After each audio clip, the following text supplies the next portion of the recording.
levanta. Você pode repetir isso comigo? Diga, não, eu não vou me preocupar. Diga, com os gigantes que se levantam. Vamos ser sinceros, irmão. A gente fica sempre incomodado quando o gigante se levanta.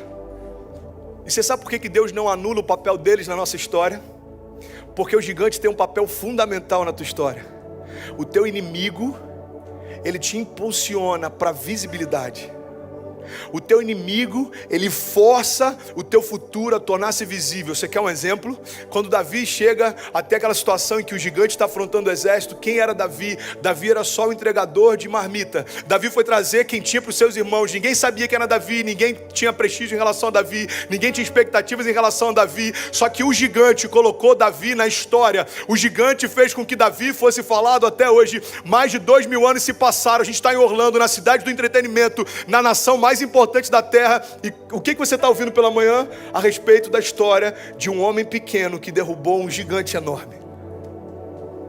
Ei, não se preocupe com os seus gigantes. Eles empurram o teu futuro a se tornar visível. Olha o que diz Hebreus 11. Hebreus 11 é uma passagem que fala sobre a galeria dos heróis da fé. E Hebreus 11 vai citando inúmeros heróis da fé, homens que fizeram coisas sobrenaturais, homens que se moveram debaixo de uma fé daquilo que Deus podia fazer, homens que experimentaram o mar se abrindo diante de Faraó, homens que experimentaram maná vindo do céu, homens que experimentaram tudo que a gente já leu a respeito do que Deus pode fazer. Esses homens, eles experimentaram isso antes de Jesus vir. Você está comigo? Diga amém. Só que tem algo interessante em Hebreus 11.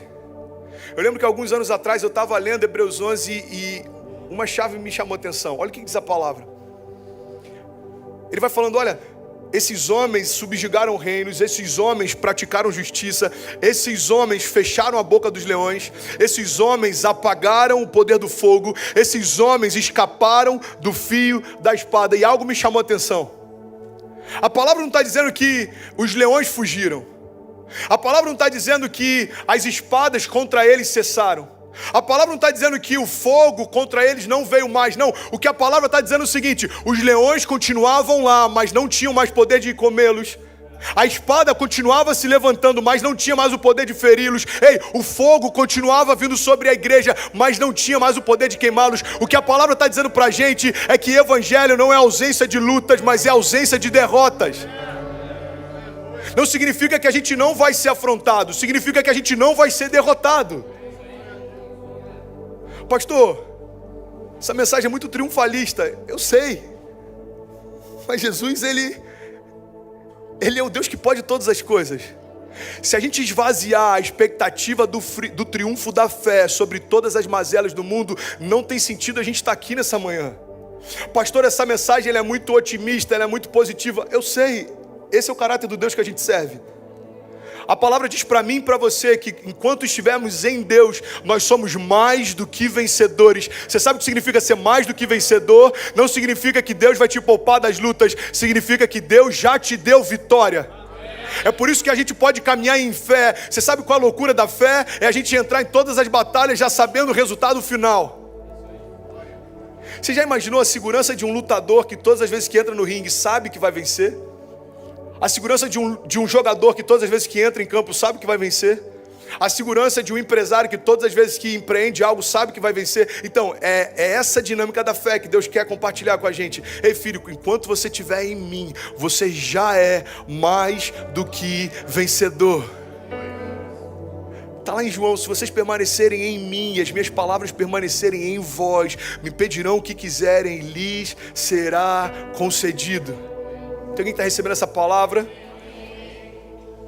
Os leões estavam lá. O problema é que às vezes a gente quer que Deus cesse tudo para que a gente confie nele. Olha que louco, a palavra diz lá em Salmos: o Senhor prepara uma mesa na presença dos meus inimigos, e Ele me honra ungindo a minha cabeça com óleo, e meu cálice faz transbordar. Ei irmão, a palavra não diz que o Senhor retira os inimigos da minha frente para que então Ele possa fazer. Você sabe por quê? Porque a honra de Deus sempre vai ser pública. As pessoas podem te desonrar em secreto, Deus sempre vai te honrar em público, na frente de todo mundo. Então Deus fala: ei filho, eu preparei uma mesa para você. Pai, mas o medo ainda está aqui, a depressão ainda está aqui, os pensamentos de morte ainda estão aqui. Então filho, é na presença deles que eu vou te honrar, ungindo a tua cabeça com óleo fresco. Pastor, os gigantes ainda estão batendo a porta. Eles têm que estar lá, meu irmão. Por que Deus permite? Porque eles impulsionam você para o teu destino profético. Vai ter uma hora que a gente vai, de alguma forma, ser expelido desse lugar. Alguma coisa vai acontecer. Seja uma questão, sei lá, por conta do mercado imobiliário. Comprar um mall, precisa que se mude. Precisa expandir. Teve uma obra, eu não sei. Mas vai ter algum momento que isso vai acontecer. A gente já viveu isso inúmeras vezes. Eu, na minha caminhada com Deus, já vi isso inúmeras vezes. E aí, quando algo se levanta e te fala: Senhor, o que está acontecendo? É retaliação. Deus está falando: não, eu estou empurrando você para um novo nível. Eu estou empurrando você para um novo nível, uma nova etapa, uma nova estação, uma nova temporada de milagres. Ei, em nome de Jesus, receba isso. Olhe para os seus gigantes como o estrado dos seus pés. Romanos 8:31 diz: o que diremos, pois, diante dessas coisas? Você vai lendo Romanos, e Romanos fala, Romanos 8, lá no finalzinho, fala. Olha que poderoso isso, cara. Nada foi capaz de nos separar do amor de Deus. Nada.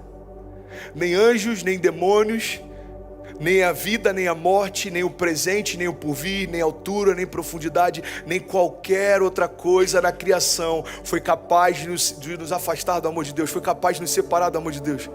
Aí esse mesmo Romanos, um pouco antes, ele diz o seguinte: você está comigo? Olha o que ele diz. Cara, se Deus fez tudo isso por você, se Ele entregou o único filho dele para ter você de volta, se Ele sacrificou Jesus e, como a Bíblia diz, teve prazer em moê-lo, porque nele estava todo o pecado da humanidade. Olha o que diz Romanos 31. O que diremos, pois, então, diante de todas essas coisas? Se Deus é por nós, quem será contra nós? Aquele que não poupou o seu próprio filho, mas o entregou por todos nós, como não nos dará também, juntamente com ele, de graça, todas as coisas? Pastor, por que Deus não retira os gigantes da minha vida? Eu vou te explicar, por um princípio básico. Os gigantes não vêm para te abater, eles vêm para te elevar, entenda isso. A Bíblia diz que em Cristo, agora, todas essas coisas estão debaixo dos nossos pés. Se eu entendo que tudo que se levanta contra mim está debaixo do meu pé, eu entendo que todas as vezes que o inferno se levantar, ele vai me promover também. É por isso que todo teste que você passa dói, mas quando você vence se torna testemunho. Por quê? Porque o inimigo tentou te ferir naquela área, mas ele não conseguiu, agora se torna o teu testemunho de milagre também. O que você está passando? Problema em casa? Senta aqui, deixa eu te falar o que eu vivi há 5 anos atrás. Problema financeiro? Senta aqui, deixa eu te falar do que eu vivi há 10 anos atrás. No reino não há desperdício, irmão. Deus não rejeita suas cicatrizes, porque quando você sentar para compartilhar o que você já viveu, alguém vai se alimentar do que você experimentou. Alguém vai se edificar. É por isso que eu acho lindo quando a gente vê casais liderando G6 de casais, por exemplo. E aí, qual que é a história? A gente quase se divorciou. Deus mudou a nossa história e hoje a gente cuida de casais. Eu hoje sou um pastor de jovens, eu fui um dos jovens mais problemáticos da minha escola, um dos jovens mais problemáticos do meu ciclo social. Eu bati de carro inúmeras vezes, eu fui para a delegacia inúmeras vezes, eu cheguei alcoolizado em casa inúmeras vezes, eu já fui espancado na saída de uma boate, fraturou minha mandíbula, meu rosto foi costurado, o nariz foi costurado. E aí a grande pergunta é, bom, agora que Deus restaurou o André, vamos botar ele em qual área? Acho que dos céus ele olha e fala, óbvio que com jovens, porque um jovem problemático foi transformado pela fé, e alguém que já experimentou milagres tem propriedade para falar de milagres.